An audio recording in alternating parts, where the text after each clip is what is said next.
হাদিসের মধ্যে আছে, নবী সাল্লাল্লাহু আলাইহি সাল্লাম বলেন, এই জমিনে কোন পাপের কারণে, কোন অপরাধ জমিনে হলে আল্লাহ সবচেয়ে বেশি গুসা হয়, আল্লাহর প্রেস্টিজে লাগে, আল্লাহর আত্মসম্মানে লাগে।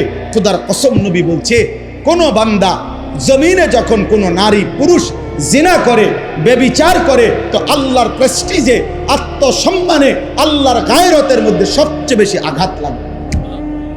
মালিক আমার বেশি গুসা হয়, মালিক আমার বেশি রাগ হয়।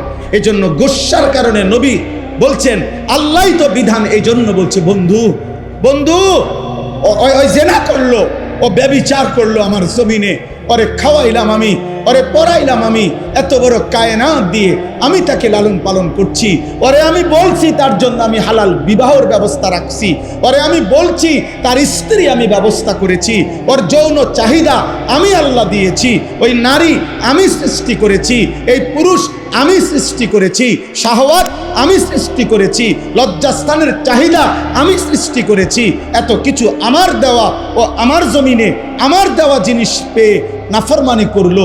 আল্লাহর নবীকে আল্লাহ বলছে, বন্ধু খবর লাগান, এটা যদি বিবাহিত পুরুষ এবং নারী হয়, এই জিনাকার পাথর মাইরা মাইরা ফেলেন, পাথর মারে জাগাত পরে আমি বিচার করবো, আবার পরে আখিরাতে।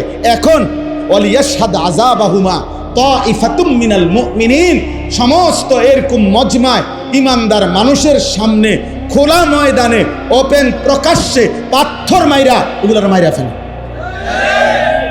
আর অবিবাহিত পুরুষ নারী হলে 100 করে চামড়ার বেত্রাঘাত করেন, যেন এক এক বাড়িতে 100 বছর মনে থাকে। কেন এত? ইসলামী শরীয়তে এর চাইতে কঠোর কোনো শাস্তি নেই, তাফসীরে আছে, চাইতে কঠিন কোনো শাস্তি নেই। ইসলামী হুকুমত, ইসলামী খেলাফতের এটা জিম্মাদার।